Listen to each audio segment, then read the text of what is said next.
Hi everyone, welcome back to the channel. I'm Drew, exercise physiologist. I'm a registered acupuncturist with UPRA, yoga teacher, and I've been training in Tai Chi and Qigong for over 24 years now. And I love exercise as a movement medicine. And part of exercise movement medicine is really understanding how the body works functionally. And then you try to apply that movement knowledge into your movement practices. And when you do it well, everything works really good. There's no pain, and all the joints are really healthy. And depending on the style of training you're doing, you can really optimize the style of training that you are trying to increase or perform, or what you do, what you love. And then today we're going to be talking about probably my favorite muscle, which is the diaphragm. I'm currently doing a PhD at the University of Queensland in respiration and breath work. And the diaphragm is the big lever which underpins all breathwork practices. So to understand diaphragm and how it works biomechanically, and so like the action of breathing is really, really important. And then that really then kind of dictates the physiology, the biochemistry, and then also the neuropsychology. So it starts with the body, and then we integrate all the other practices with that. So having said all that, let's have a look at the diaphragm. So this is the diaphragm, and I also have here the left psoas major muscle, which you'll see why that's there as well. It's very, very important. So looking at our origin and insertion, first thing we look at is the origin. So the xiphoid process. So the xiphoid process is this little flat triangular bone. This here is the mandible. Well, that's the mandible, the sternum, and this is the xiphoid. And so the diaphragm itself attaches onto the xiphoid process on the posterior part of the xiphoid. So whenever you're breathing and your sternum and your xiphoid moves, the diaphragm is going to move with it. So just keep that in mind. The internal surface of the 7th to 12th rib. So if we look here, I think that's number 7 there. That's 6. So we've got 7, 8, 9, 10, 11, and 12. So the whole surface of the diaphragm is attaching onto the inside surface of the ribs.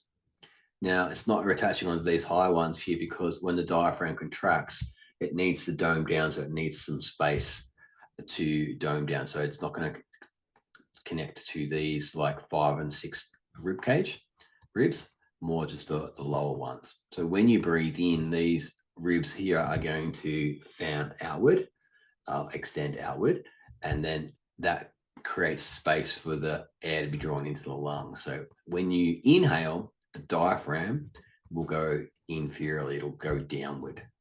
Okay. And so that creates all the space in here for the lungs to draw air in, which is the primary purpose of the diaphragm. It's the pump muscle, if you will, to move air in and to push air out of the lungs. Why is that important? Because air is transporting oxygen into the blood cells. And why is oxygen important? Every basically energetic process in the body requires oxygen as a fuel source. So without oxygen, we don't last very long. So you can optimize the way you breathe. You can get a lot more oxygen into the body, which is a lot more potential to create energy. So lots of things at the cellular level and tissue level will just work a lot better. We have here the 12th costal cartilage and the adjacent ribs. So that's the costal cartilage, which are those floating pieces of cartilage which connect the sternum to the ribs. And we also have here the lateral and medial arcuate ligament. So the arcuate ligaments are just this kind of inferior part here. So that's the lateral arcuate ligament. That's the medial arcuate ligament there, which connects to the psoas. So your diaphragm via a ligament and fascia connects to your psoas muscle. All right, so you've got that one there, and then you've got the arcuate ligament here on the opposite side, again connecting to the psoas muscle coming down here. You've got a medial arcuate ligament, which will be just in here, attaching onto the vertebrae. And then you also got these kind of lateral arcuate ligaments here, which is kind of connecting the diaphragm to the quadratus lumborum by the fascial connection. So the key takeaway here is that your diaphragm is ligamentously and fascially connected to your psoas and your QLs. So your QLs are your primary lower back muscles through here. So what that means is that breathing is affected by the function of the psoas, and breathing is affected by the function of the quadratus lumborum. And it's one reason why when you do a lot of back rehabilitation, so I've done 20 years of working with people with bad backs, often their breathing patterns or their breathing mechanics are disrupted or dysfunctional. And a big part of that is because of this connection with the psoas and the quadratus lumborum. So one of the key things that I always try to do with my back rehab clients is we try to retrain respiration and breathing patterns because of this attachment of the diaphragm onto the spine and to the psoas and to the quadratus lumborum. And the last attachment you have here is this big ligament that comes down onto the kind of vertebral bodies. And so we have that's L2, L3, L1. So you L1, 2, and 3, you have strong attachments of the diaphragm onto the spine, the lumbar spine. Now, so what we need to kind of appreciate is when you breathe in, because this diaphragm is such a powerful muscle, it's a strong kind of pulling movement. And so it needs to have a really strong, stable attachment on the body for it to be able to generate the force it needs to kind of contract. If you have poor core stabilization or poor abdominal muscles or poor lumbar posture, this whole positioning of the pelvis and of the diaphragm can be put in a position where the diaphragm doesn't dome very well, as in like it still contracts, it just doesn't have got as much contractile space to create more volume in the lungs. So then your breathing gets affected. You'll see this typically when someone's got a really like a flexion, like an anterior tilt problem. So that's where you get this big kind of lumbar curve through here. Anterior tilts typically always come with really tight psoas and really tight lumbar spines. So essentially the lower back gets locked up. And from the side, what happens is that, so you get this bigger anterior tilt here, and that creates a lordosis when that lifts the chest up, which flares the ribs to the front. Okay, so when the ribs flare up, so when the ribs lift up, okay, that's basically at the top of their inhalation phase already. And then they should come back down. But when you get stuck in this kind of lumbar extension position, the rib flare, when you breathe in, there's nowhere for the diaphragm to move downward. So you don't get a strong inhalation phase. So that means you don't get a very deep breath in. And because you're not relaxing the ribs down, then you're not releasing this kind of extension in the lumbar spine. So you can kind of get this really strong connection between the diaphragm, the lumbar spine, the hip flexor psoas, and the quadratus lumborum. And so one of our missions is we try to help people unlock all that poor movement mechanics, particularly once the injury in the lower back is healed. Most lower back injuries are going to be like a QL muscle sprain and potentially disc injuries. Disc injuries do heal. They do take a while depending on the severity of the disc injury and where it is, but majority of them heal and they can heal really well. We just need to place the spine in the right position to allow that healing to occur. Okay, and if you don't restore breathing function, it's very difficult to restore spine function. Okay, so they're really interlinked there. There's a dichotomy there with the two. So back to the diaphragm. The insertion is the central tendon. So this is the central. This here is the central tendon here. All this kind of stuff in through here. This is the central tendon. Now, what happens is that as you inhale and this domes back down, this central tendon acts like a big spring and it just recoils the diaphragm back up. So your exhalation can often be very passive. So inhalation is the diaphragm is contracting, concentrically coming down. And then as you exhale, it just relaxes and it just eccentrically lengthens back up.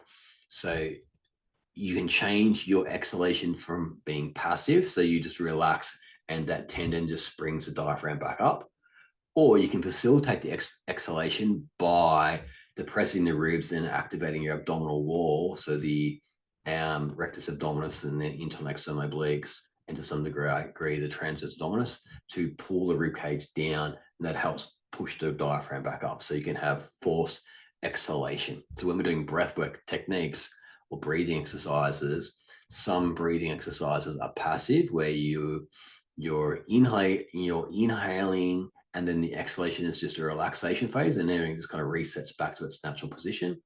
Or passive, where you're inhaling and you're actively contracting your abdominal wall to kind of facilitate the diaphragm to dome back up to this resting position. So that's really, really, really super important. It's an amazing muscle because you can kind of toggle between not even have to think about it to taking control, and you're controlling both the inhalation phase and the exhalation phase. Now, one thing that it doesn't really show you here is that the diaphragm is itself in two domes or two sections. So this left side, as you can see here, is a lot lower than the right side. Now, that's mainly because of the liver that sits here on the right. So if I just put in the liver, get my ugly mug out of the way here. So this is primarily why the diaphragm's shaped like that. Now, this is quite a bulky organ. It's very spongy, but it's quite a bulky organ and goes right up underneath. Huge, huge organ. And the liver is your primary metabolic organ to detoxify. It's your primary detoxification pathway in the body. So all your blood goes through the liver, and there's a whole range of processes that occur there to detoxify all different types of carbohydrates, proteins, and fats, meaning like it breaks them down, anything that shouldn't be there. It's the liver's job to kind of like isolate them, Pac-Man them up, and excrete them, circulate them back through the kidneys or through the bowel to get rid of. So that's the liver's job there, and huge organ. We really want to like look after our liver. It's very, really important for health. But in terms of just biomechanically, it just sits underneath the diaphragm here, and it pushes the diaphragm up a bit higher, and it means it doesn't have as much space to compress downwards. Now, when you breathe in, your liver is actually ligamentously attached to your diaphragm. So when you breathe in, the liver is going to be pushed down with the diaphragm. But if you have like some kind of inflammation of the liver, that can interfere with the diaphragm's kind of mechanism of action as well, because that kind of structural attachment to the liver and to the diaphragm itself. So they get connected. On this side, we have the spleen. It's not as big an organ. So the left side has more freedom of movement. How that translates into is that typically the right abdominal wall is weaker because it's in a more longer lengthened position, because you don't get this depression down and this diaphragm is domed up more. So typically we have a little bit more stabilization on the left side, and the right side can be a lot weaker. Now, there are various different patterns that can manifest depending on what's happening with the pelvis and what's happening with the ribs. But just very, very generally, just because of the shape of the liver, it predisposes the right side to be a little bit weaker. Okay, which is just something to kind of keep in the back of your mind. And it also means that there's a natural asymmetry or imbalance in our posture or in our mechanics because of this position of the diaphragm lower than the right hand side. That's going to create a natural rotation or a twist in the spine. Okay, and the body compensates for that really well. But when we get injured, that natural kind of asymmetry can kind of get exacerbated, and we can get really bad asymmetry and poor mechanics and posture, which we want to avoid if we can. So when we practice breathing, we are really practicing core work and turning all the core muscles on to kind of control the diaphragm. Now, unfortunately, in the Complete Anatomy app. So we're using Complete Anatomy. There'll be a link down in the description for you to check out. It doesn't have motion in Complete Anatomy, so I'm going to switch to a different app in a second to show you that. But while we're here, let's have a look at the nerve supply. So this is the nerve supply to your diaphragm. So basically we have here is the phrenic nerve. So this one here is the phrenic nerve. It comes out of the side of your neck. And it's kind of two branches there. So we will have C2, C3 region. Comes down the inside of your sternocleidomastoid, in behind the first rib. And then it's going to go down through the lungs and then innervates actually into the diaphragm itself. And you have a right and a left side one. So if you get an injury to the neck on the left side, you're still going to have nerve innervation coming down here as well. You also have segmental nerves that are coming out of the spine. Yeah, so 6th intercostal nerve, 10th intercostal nerve, 9th. So these are sympathetic nerves as well. So they come out segmentally. And so you have some innervation coming into there too. And then through here, if we can click on it, 10th intercostal nerve. So these are the nerves that supply the muscles between the rib cage as well. So if we come back, and you can see that that's the breathing nerves through there. So you've got the ones that come out of the neck, come down through here, and then you've got the segmental ones that are innervating the intercostals that are coming around from the side, which is pretty cool.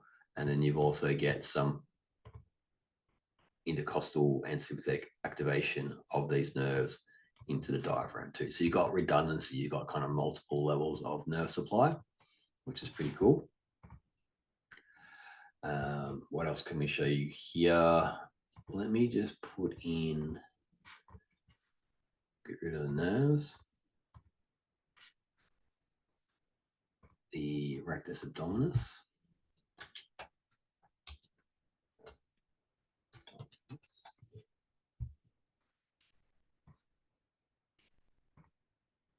Okay, sweet. So here with the rectus abdominis, this is your primary exhalation muscle. So just to kind of highlight the importance of the diaphragm in terms of core movement. So when you breathe in, diaphragm pulls down. At the same time, the back extensor muscles are going to contract, and they're going to basically put your spine to extension, which means straighten you up. And that will then lift the chest up a little bit here as well. So you're getting rib flare at the bottom, chest lift via the extension and the pec muscle here in the sternocleidomastoid. And so what that does is the whole rib cage expands. So that gives you more space on the inhalation phase. As the exhalation phase happens, the rectus abdominis, the obliques, internal and external obliques that are attaching all onto the ribs. And if you go back to my other videos on those muscles, you'll kind of see that as well. These muscles contract and they physically pull the rib cage down, and that helps to dome that diaphragm back up. And so that's what we're looking for there. Now let me show you more of a movement-based description using the other app called what's it called? It's called Posture, Muscle, and Motion. So let me jump onto that one. So I'll stop the share on this screen, and then we'll grab another share on this one. And we'll maximize that. So here we have, this is a really cool app. It's called Posture, Muscle, and Motion. Whereas the 3D for Medical doesn't really show you actual movement so well, and some of it's functions this app does. So I like to use this one when I'm teaching, particularly Pilates, fitnessy, yoga stuff. So if I maximize this up, let me shrink me down a little bit. Okay, I'll just move the other way. Maybe I can do it. There we go. Okay, and then you can see here as you're breathing in. So here, as you inhale, this kind of tendon attaches onto the spine and the diaphragm attaching onto the ribs. It's going to pull the diaphragm inferiorly or downward in this kind of pump there. You can see then how the ribs, they lift up and out, okay, that expansion. And then as you exhale, the ribs to get depressed down. So a passive exhalation, that diaphragm is just going to relax and reset up. That's via that strong central tendon. Active exhalation is your abdominals are going to pull that muscle, that pull the ribs down. You can see it here from the side. And so we've got some other muscles that may be active here. So the latissimus dorsi, for example. So as you exhale here, so if you've got your arms above your head like that, you breathe in, you exhale, you can do a lat pull down. So like you're doing a chin up, and you can depress the ribs down. Now, how that action works is because the lats attach onto the shoulder blade or the scapula. Okay, so that what it's going to do is it's going to pull the shoulder blades down, which will then help depress the actual ribs down. So when you're doing a chin up movement, you do that on the exhalation to help get that movement there. Okay, let's have a look at another one.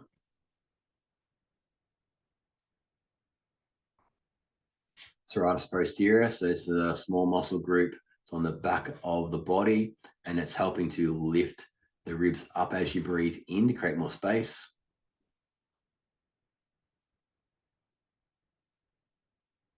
So you can train all these little muscles via breathing and breathwork exercises. You can train all the intercostal muscles by putting your torso in slightly different shapes, and that facilitates or helps get those muscles working. And yoga and Pilates is really, really good at that because you do lots of different asana or shapes or postures, and you really concentrate on breathing into the different parts of the rib cage, and you can kind of train all those intercostals to move. And you've got 12 on each side, so that's 24.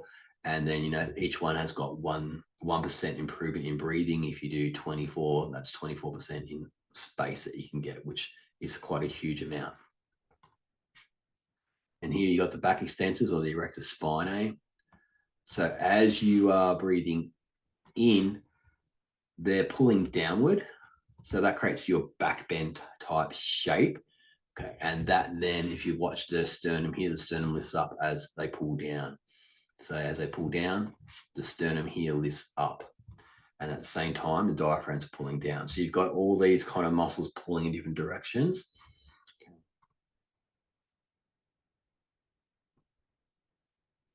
Beautiful. So you got those serratus posterior there, and then you've got some more serratus muscles down here as well. They're pulling the ribs down. So there's lots of stuff going on. It's a really good visual. And you've got all the little levator costara muscles. So these are these little small muscles that go from one vertebrae down to the next rib. Serratus posterior.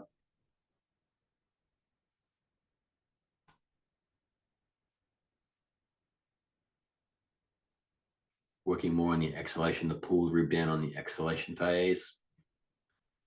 Here, quadratus lumborum is really interesting.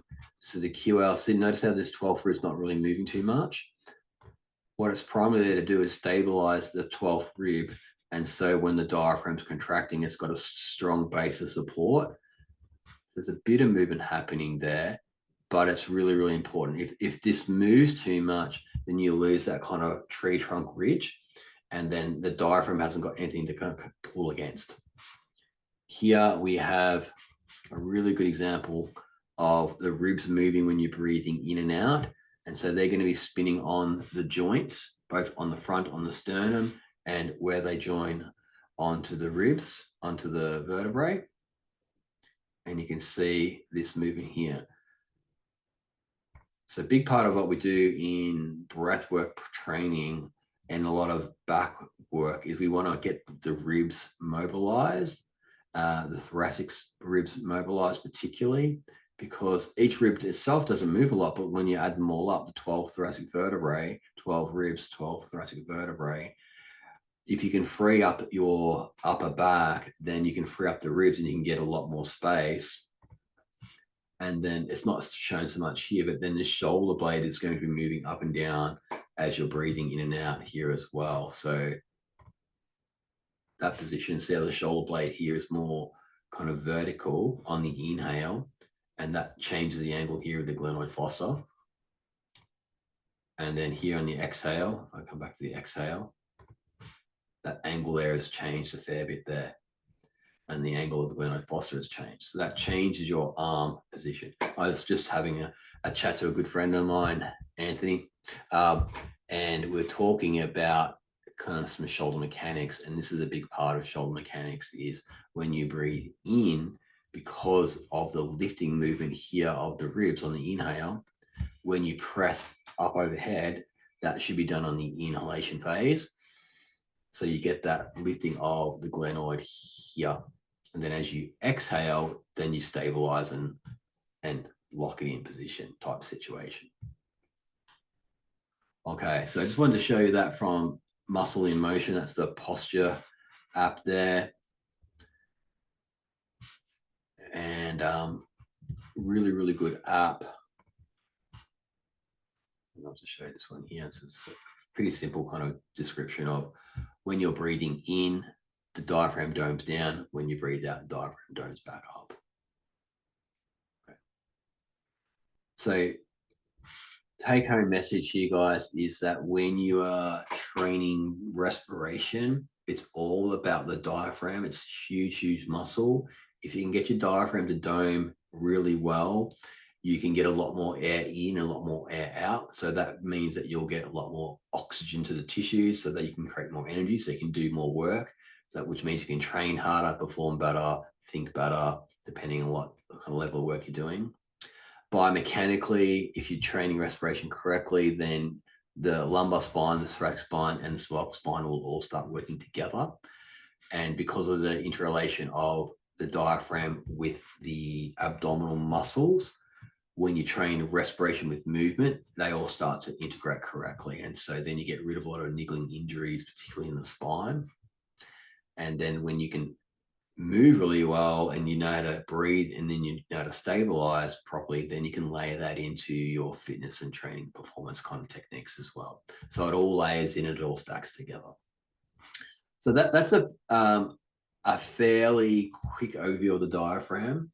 If you're interested in more of this, I really highly recommend, there's a great training organization called the Postural Restoration Institute, PRI, based in America. They have a full weekend of training just on the diaphragm. That's called postural restoration.